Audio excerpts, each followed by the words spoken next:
ప్రధానమైంది అంబికా దర్బార్ బత్తి అని. ఇవాళ బీఆర్ఎస్ బీజేపీ పార్టీకి అనుసంధానమైనటువంటి విషయం మనం తెలుసుకోవాల్సిన అవసరం ఉన్నది. ఇవాళ చాలా పత్రికలు సోషల్ మీడియాలో రాద్ధాంతం చేస్తూ ఉన్నారు హెచ్సియు భూముల విషయంలో. తెలంగాణ ప్రజలు తెలుసుకోవాల్సింది, శ్రీమతి ఇందిరాగాంధీ గారు ఆనాడు సెంట్రల్ యూనివర్సిటీకి 2500 ఎకరాలు ఆమె హయాంలో జరిగినటువంటి సందర్భం. తర్వాత ఈ పంచాయతీ ఎక్కడికి వచ్చిందంటే 2500 ఎకరాలు సర్వే నంబర్ 25లో ఉంది.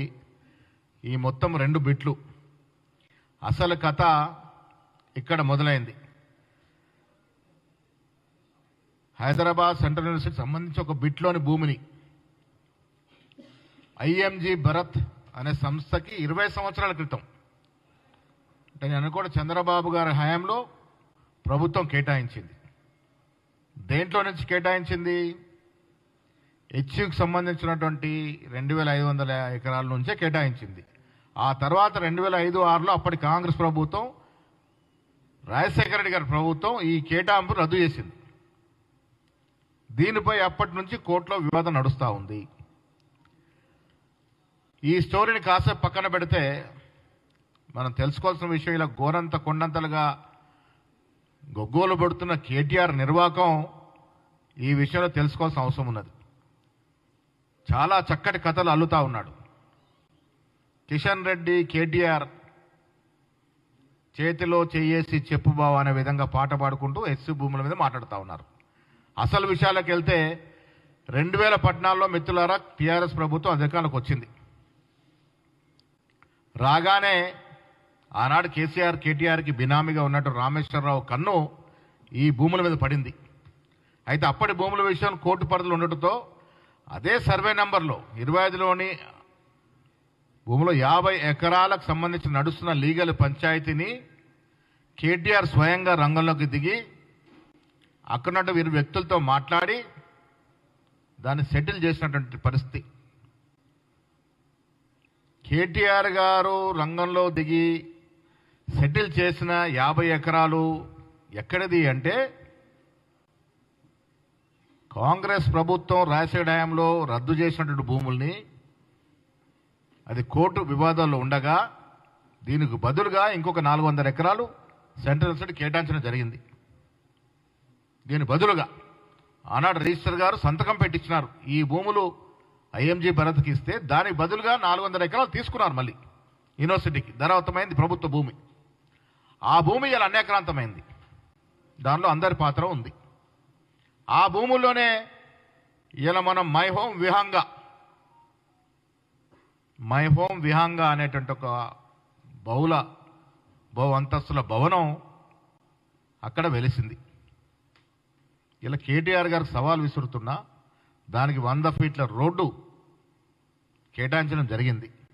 ఇది నీ హయాంలో జరిగింది కాదా? అప్పుడు ఇది సెంట్రల్ యూనివర్సిటీకి సంబంధించిన భూమి అని నీకు తెలియదా? కిషన్ రెడ్డి గారికి తెలియదా? అంటే మీ విషయానికి వచ్చి మీ బెనామీలకి భూములు ట్రాన్స్ఫర్ చేసేటప్పుడు అది హెచ్సి భూమి మీకు కనబడదు. అక్కడ జినుకలు తిరుగుతాయి, నెమళ్ళు తిరుగుతాయి అనే విషయం కనబడదు. ఇది పచ్చని చెట్లున్నటువంటి ప్రాంతం అనేది కనబడదు. మీ బెనామీలకి భూములు కేటాయించి లీగల్ పంచాయతీ సెటిల్ చేసి దాంట్లో బడా భవంతులు కట్టుకున్నప్పుడు మాత్రం ఈ జెనుకలు కనబడలే, నెమళ్ళు కనబడలే, పచ్చదనం కనబడలే. అది కేటీఆర్కి కాదు, కిషన్ రెడ్డి కనబడలే. ఇవాళ మాత్రం వారు 21 ఈ తతంగా నడుపుతూ ఉన్నారు. మిత్రుల ఈ విషయాలను కూడా మీకు సర్క్యులేట్ చేస్తాం. చాలా పెద్ద స్టోరీ హెచ్సిఓలో దాగి ఉంది. ఇది క్లారిటీతో చెప్పాల్సింది. 25 సర్వే నంబర్లో 530 ఎకరాల 28 గుంటల భూమిని హెచ్సియు శేర్లింగంపల్లి మండల కార్యాలయం స్వాధీనం చేసుకుంది. ఎప్పుడు ఈ భూమిని హెచ్సి నుంచి ప్రభుత్వం స్వాధీనం చేసుకున్న సందర్భం. దానికి బదులుగా 400 ఎకరాల భూమి వారికి మరి హెచ్సికి ఇచ్చినటువంటి సందర్భం. దీని బదులుగా శేర్లింగంపల్లి మండలం గోపల్లి గ్రామంలో సర్వే నంబర్ దీనికి ఆనుకొని 36లోని 195 ఎకరాలు 36 గుంటలు, సర్వే నంబర్ 37లో 255 ఎకరాలు, సర్వే నెంబర్ 397లో 16 ఎకరాలు. ఇవన్నీ కూడా హెచ్సికి బదిలీ చేయడం జరిగింది. దీనికి ఈ ఏదైతే గవర్నమెంట్కి భూమి తీసుకుందో హెచ్సి నుండి ఎంత భూమి తీసుకున్నారు? 534 ఎకరాలు తీసుకున్నందుకు బదులుగా ప్రభుత్వ భూమిని హెచ్సికి బదిలీ చేయడం జరిగింది. ఎక్కడెక్కడ బదిలీ చేశారు? అది గోపన్నపల్లి, శేర్లింగంపల్లి గోపన్నపల్లి గ్రామంలో సర్వే నెంబర్ 36లో 191 ఎకర్స్ 36 గుంటాస్. సర్వే నెంబర్ 37లో 205 ఎకరాల 20 గుంటలు. మొత్తం 397 ఎకరాల 16 గుంటల భూమిని అదే రోజు యూనివర్సిటీకి బదిలీ చేయడం జరిగింది. దీనికి కూడా అప్పటి registrar Y Narasimhulu, Sherlingapalli revenue అధికారి సంతకాలు చేశారు. ఇది బయట పెట్టకుండా ఇవాళ ఇంత ప్రభుత్వం స్వాధీనం చేసుకోవాలనుకున్నటువంటి భూమిని ఐఎంజీ భరత్కి ఇచ్చిన భూమి కోర్టులో కొట్లాడింది ఎవరండి? ఆనాడు చంద్రబాబు నాయుడు ప్రభుత్వం భూమి కేటాయిస్తే దాని మీద కోర్టు కేసు వేసింది ఎవరు? రాజశేఖర రెడ్డి గారు, కాంగ్రెస్ ప్రభుత్వం. ఇవాళ స్వాధీనం చేసుకుంటుంది ఎవరు? కాంగ్రెస్ ప్రభుత్వం, రేవంత్ రెడ్డి గారి ప్రభుత్వం. దీంట్లో మసివూసి మారడికాయ చేసే విధంగా విద్యార్థులను రెచ్చగొడుతూ వారికి సదుపాయాలు కలగజేస్తూ రాజకీయ లబ్ధి పొందే ప్రయత్నం కేటీఆర్ చేస్తూ ఉన్నాడు. దీనికి కిషన్ రెడ్డి గారు వత్తాసు పలుకుతూ ఉన్నాడు. అసలు ఈ భూమి ఇచ్చిన ఘనత ఇందిరాగాంధీ గారిది. చంద్రబాబు నాయుడు బదలాయింపు చేస్తే మళ్ళీ వెనక్కి తీసుకొచ్చిన ఘనత రాజశేఖర రెడ్డి గారిది. ఇవాళ ఆ భూమిని కోర్టు నుంచి మళ్ళీ ప్రభుత్వం అదుపు తీసుకున్న ఘనత కాంగ్రెస్ ప్రభుత్వం, రేవంత్ రెడ్డి గారి ప్రభుత్వం అన్నది. దీన్ని రాద్ధాంతం చేసి రాజకీయ కోణంలో లబ్ధి పొందే ప్రయత్నం కేటీఆర్ చేస్తూ ఉన్నారు. ఇది ప్రజలు అర్థం చేసుకోవాల్సిన అవసరం ఉన్నది. ఇవాళ పర్యావరణం గురించి కిషన్ రెడ్డి గారు మాట్లాడుతున్నారు, కేటీఆర్ గారు మాట్లాడుతున్నారు. నేను వారికి మీ ద్వారా అడుగుతా ఉన్నాను, మైహోం రామేశ్వరరావు భూములు కేటాయించినప్పుడు బీజేపీ పార్టీకి పర్యావరణం గుర్తుకు రాలేదా? యూనివర్సిటీ భూములో మైహోం వేగంగా నిర్మించి 100 కోట్లు సంపాదించినప్పుడు కిషన్ రెడ్డి, బండి సంజయ్కి అవి యూనివర్సిటీ భూములని పర్యావరణం దెబ్బతింటుందని గుర్తుకు రాలేదా? నిద్రపోతున్నారా లేక ఇంకేమైనా లోపాయకారిగా జరిగిందా? ఎందుకు మీరు ఆనాడు మాట్లాడలేదు? ఎందుకు మాట్లాడలేదు? ఇవాళ ఎందుకు మాట్లాడుతూ ఉన్నారు?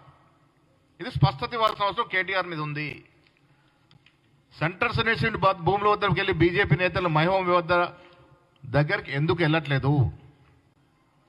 మైహోం విహంగా కట్టింది కూడా యూనివర్సిటీ భూమిలోనే. సెంట్రల్ యూనివర్సిటీ భూమిలో నిర్మించారు. 100 ఫీట్ల రోడ్ ఇచ్చినారు. నేను కిషన్ రెడ్డి గారికి, బండి సంజయ్ గారికి చూసిస్తా ఉన్నా. ఫస్ట్ మీరు మైహోం విహంగా దగ్గరికి వెళ్ళి సర్వేర్స్ తీసుకెళ్ళి ఈ భూమి ఎక్కడ కట్టి, ఈ భవనం ఎక్కడ కట్టారు, ఏ భూమిలో ఉంది, దీనికి రోడ్ ఎట్లా ఇచ్చారు, అప్పుడు మీరెందుకు కళ్ళు మూసుకున్నారు? ఇవన్నీ కూడా స్పష్టత ఇవ్వాలి. బట్ట కాల్చి పైనేస్తానంటే తెలంగాణ ప్రజలు ఓర్చుకోరు. కేటీఆర్ గారు, నీ తతంగం ఫస్ట్ బయటకు రావాలి. నువ్వు చేసినటువంటి తతంగం, మైహోం రామేశ్వరరావుకు నువ్వు చేసినటువంటి లోపాయకారి మద్దతు, తద్వారా హెచ్చు భూములు కబ్జా చేసుకునే భవనాలు నిర్మిస్తే ఆనాడు నువ్వు ఇవాళ ఎట్లా మాట్లాడుతూ ఉన్నావు? ఇవన్నీ కూడా బయటకి రావాల్సినటువంటి అవసరం ఉన్నది. మిగతా డీటెయిల్స్ అన్న మీకు ఇస్తాం. నేను ఇవాళ ప్రతి చిన్న విషయాన్ని రాజకీయ కోణంలో లబ్ధి పొందే ప్రయత్నం చేస్తున్న కేటీఆర్ 10 ఏళ్లలో హైదరాబాద్ చుట్టూన్న భూములు కొన్ని వేల ఎకరాలు కాజేసిన మీరు, మీకు వంతపాడే మీకు బినామీలుగా ఉన్నటువంటి ఎన్నో కంపెనీలకి భూములు బదలాయించిన మీరు, తెలంగాణ రాష్ట్ర ప్రజల సొత్తును దోచిన మీరు ఇవాళ హెచ్సి భూముల గురించి మాట్లాడే అర్హత లేకు నీకు. నిజాం ప్రభువును మొదలుకొని రాజశేఖర రెడ్డి వరకు, కిరణ్ కుమార్ రెడ్డి వరకు కాపాడినటువంటి ప్రభుత్వ భూములు, ప్రజల భూముల్ని కాజేసిన ఘనత బీఆర్ఎస్ నాయకులది.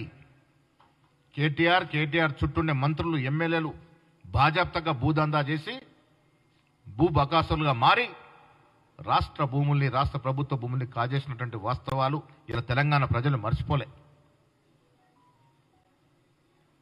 హెచ్సియులో ఉన్నటువంటి 434 ఎకరాల భూమి ప్రభుత్వానిది. దాని బదులుగా యూనివర్సిటీకి వేరే భూమి ఇవ్వడం జరిగింది. ఇది తెలిసి కూడా రాద్ధాంతం చేసి రాజకీయ లబ్ధి పొందే ప్రయత్నం ఏదో చేస్తూ ఉన్నారో తెలంగాణ ప్రజలు విఘ్నులు తిరస్కరిస్తారని ఆశిస్తూ ఉన్నాం.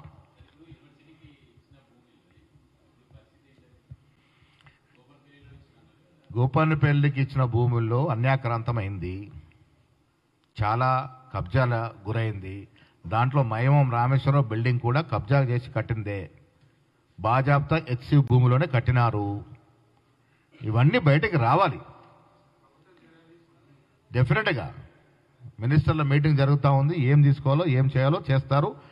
యూనివర్సిటీ అంటే మా గౌరవము. సెంట్రల్ యూనివర్సిటీ హైదరాబాద్ రావడానికి కారణం ఇందిరాగాంధీ గారు, కాంగ్రెస్ ప్రభుత్వం. ఇవాళ వీలేరు గొప్పగతనం కాదు, ఇది తప్పులు మాట్లాడుతున్నారు. ఇది లోతుగా అధ్యయనం చేయాలి. ఇందిరాగాంధీ ఇచ్చిన భూముల్లో ఆనాడు ఐజీఎం భరత్కి ఇస్తే దాని నుంచి ఇలా ప్రభుత్వానికి వచ్చిన భూమి, ఆ భూమికి బదులు భూమి యూనివర్సిటీకి ఇవ్వడం జరిగింది. ఆనాడు రిజిస్టర్ గారు సంతకం పెట్టి భూ బదలాయింపుకి సంతకాలు చేశాడు వై నరసింహులు రిజిస్ట్రార్ గారు. భూమికి బదులు భూమి వచ్చింది యూనివర్సిటీకి. అది కొంత దాంట్లో కబ్జా అయిందన్న వేరే అంశం, కానీ ఈ భూమికి బదులు మాత్రం యూనివర్సిటీకి వేరే భూమి ప్రభుత్వం ఇచ్చింది. ఆ కాగితాలు కూడా మీకు ఇచ్చినాం. ఇప్పుడు ప్రతిదాన్ని రాజకీయ కోణం చేసి బురదల్లే ప్రయత్నం చేసిన ప్రతిపక్షాలకి ప్రజలు వాస్తవాలు తెలుసుకోవాలి. ప్రజలు ఇవాళ తెలుసుకోవాల్సింది నిజంగా కూడా హెచ్సి భూములు ప్రభుత్వం లాక్కుంటుందా? లాక్కోవట్లేదే. హెచ్యు నుంచి ప్రభుత్వం తీసుకున్న భూమికి బదులు భూమి ఎప్పుడో ఇవ్వడం జరిగింది. ఇది ఆనాటి నుండి ఈనాటి వరకు ప్రభుత్వ భూమే. ఇప్పటి వరకు కోర్టు కేసు ఉండడం వల్ల అది ప్రభుత్వానికి స్వాధీనం చేసుకోలేదు. ఇవాళ కోర్టు కేసు పోయింది కాబట్టి ప్రభుత్వం స్వాధీనం చేసుకుంటా ఉంది. ఇవాళ బీఆర్ఎస్ ప్రభుత్వం ఉన్నా ఇవాళ అదే పని చేసేది. కాంగ్రెస్ ప్రభుత్వం కోర్టు కేసులో అయిపోయింది కాబట్టి ప్రభుత్వం స్వాధీనం చేసుకుంది.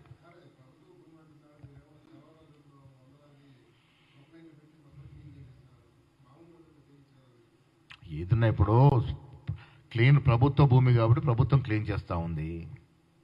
ప్రభుత్వానికి స్వాధీనం చేసుకున్న భూమి కదా, కోర్టు ద్వారా వచ్చిన భూమి అది. ఇప్పుడు మనము సెంట్రల్ యూనివర్సిటీ భూమి లాక్కుంటే నేరము. భూమికి బదులు భూమి ఇచ్చిన తర్వాత ఈ బదిలీలో వచ్చిన భూమి మీదనే మనం సాగు చేస్తూ ఉన్నాం. దాంట్లో తప్పేముందని అడుగుతా ఉన్నాను. సరే, రేపటి రోజున మంత్రివర్గం నిర్ణయం తీసుకున్న తర్వాత ఏ విషయానికి ఏ స్పష్టతకు వస్తుందో ఆ తర్వాత విషయం. కానీ ఇవాళ నేను చెప్పే కోణం ఏంటంటే, రాజకీయంగా తప్పులు చేసిన కేటీఆర్, భూములు అమ్ముకున్న కేటీఆర్, ప్రభుత్వ భూములు కబ్జా చేసిన కేటీఆర్, వారి హయాంలో సెంట్రల్ యూనివర్సిటీ భూములు వారి బినామీలకి ధరావతం చేస్తే అప్పుడు మాట్లాడని కిషన్ రెడ్డి గారు, బండి సంజయ్ గారు ఇవాళ ఎట్లా మాట్లాడతారు?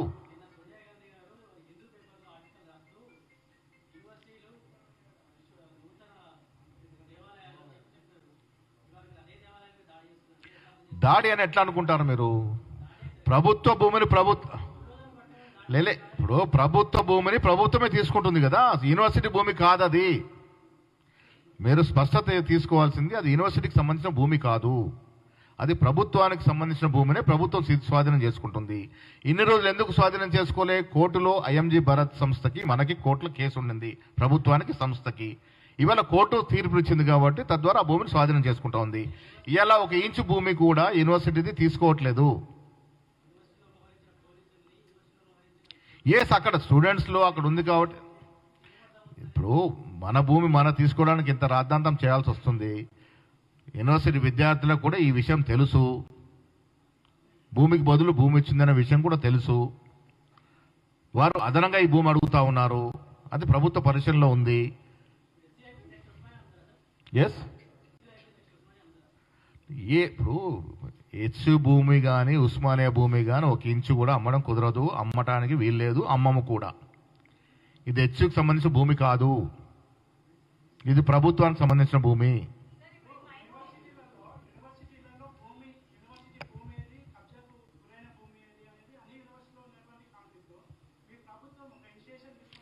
నేను మీ ద్వారా ముఖ్యమంత్రి గారికి విజ్ఞప్తి చేస్తా ఉన్నాను. పిసిసి ముఖ్యమంత్రి గారు విజ్ఞప్తి చేస్తూ ఉంది, సమూలంగా ఏ యూనివర్సిటీకి చెందిన భూమైనా కబ్జా అయితే దాని మీద పునర్సర్వే చేసి వెనక్కు తీసుకునే ప్రయత్నం చేయాల్సిందిగా నేను ముఖ్యమంత్రి గారు కోరుతా ఉన్నాను. అంతే కదా. ఇప్పుడు దొంగతనం చేసి దొంగ దొంగ అని అరుస్తున్నట్టుగా ఉంది ఇది. ఇప్పుడు లెక్కలు తీస్తే బొక్కలు ఇరుగుతాయి. ఎన్ని భూములు వాళ్ళు కబ్జా చేశారో ఒక్కసారి చూడండి. BRS double standards and UOH lands stand exposed. ఇప్పుడు వాళ్ళకో నీతి మాకో నీతి అంటే ఎట్లా? మా దగ్గర స్పష్టత ఉంది, క్లారిటీ ఉంది. నేను ఇవాళ మీకు పిసిసి ప్రెసిడెంట్గా ఒక క్లారిటీ ఇవాళ సాగు చేస్తున్న అక్కడ బుల్డోజర్తో సాగు చేస్తున్న భూమి ప్రభుత్వ భూమి, యూనివర్సిటీకి సంబంధించిన భూమి కాదు. దీని బదులు భూమి యూనివర్సిటీకి ఇవ్వడం జరిగింది. ఆ భూమిని కబ్జా చేసింది టీఆర్ఎస్ నాయకులు. ఇప్పుడు ప్రభుత్వం భూములు అమ్ముకునే స్థాయి ఎందుకు వచ్చింది వాళ్ళ రాష్ట్రంలో? ఎవరి నిర్వాహకం వల్ల వచ్చింది? 600 లక్షల కోట్లు కేసీఆర్ అప్పు చేస్తే కదా ఆ పరిస్థితి వచ్చింది. సంక్షేమం నడవాలి, రైతు సంక్షేమం నడవాలి, బీదల సంక్షేమం నడవలేపు కొన్ని ఇటువంటి చర్యలు ఉంటాయి. దానికి కారణం ఎవరో ఒకసారి మనం అన్వేషించాల్సిన అవసరం ఉన్నది. ఓకే, ఈ సబ్జెక్ట్ పోతే రెండవ సబ్జెక్టు. ఇవాళ అన్నిట్లో ఎంక్వైరీలు జరుగుతూ ఉన్నాయి, ప్రజాస్వామ్యబద్ధంగా ఎంక్వైరీలు జరుగుతూ ఉన్నాయి. వాస్తవాలు బయటకు వచ్చినప్పుడు శిక్షలు ఉంటాయి. మీరు కాళేశ్వరం ప్రాజెక్ట్ చూడండి, ఎంక్వైరీ జరుగుతూ ఉంది. కమిషన్ ఫోన్ ట్యాపింగ్ విషయంలో ఎంక్వైరీ జరుగుతూ ఉంది. ప్రజాస్వామ్యబద్ధంగా నడవాలి కాబట్టి ఎంక్వైరీ అయిన తర్వాత వాస్తవాలు వచ్చిన తర్వాత చర్యలు ఉంటాయి. కిసాన్ ఖేత్ వారి వల్ల కార్యవర్గ సమావేశం జరిగింది. శుక్లా గారు అఖిల భారత ఉపాధ్యక్షుడు వచ్చినారు. వాళ్ళకు బహుత్తరమైన కార్యక్రమాన్ని ఇవాళ లాంచ్ చేస్తూ ఉన్నారు. ఫార్మర్స్ కమ్యూనిటీ బిల్డింగ్ పేరిట దీంట్లో మీరు స్కాన్ చేస్తే